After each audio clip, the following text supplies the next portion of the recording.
The first class that we start with the level 1 curriculum is Kongs. With the Kong, what we're focusing on is utilizing that ground Kong from warm-up to transition into Kong ups and side Kongs.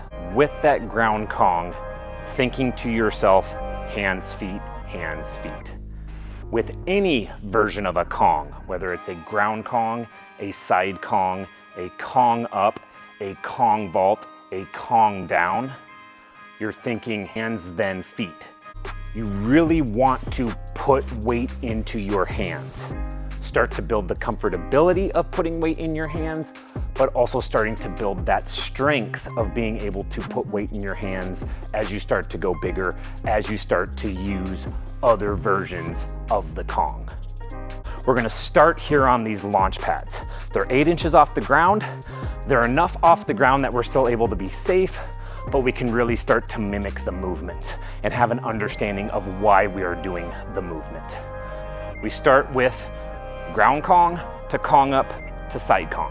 Hands, feet, Kong up, hands, feet, side Kong, hands, feet, and then ground Kong out. The next progression, we go to this height.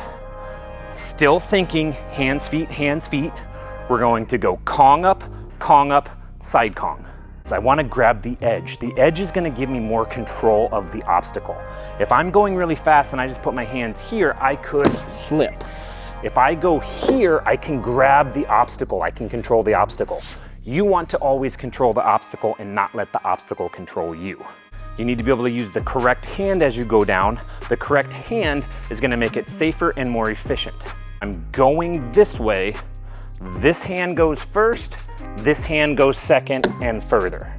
If I switch that up, this gets in my way, which makes it less efficient, but it also causes me to kind of start to spin. We then want to talk about the correct foot. Since we're maintaining our momentum, we are going to be running out of this. With this, the foot you want to use is the foot that's closest to the box. So I'm actually making a circle with my hands.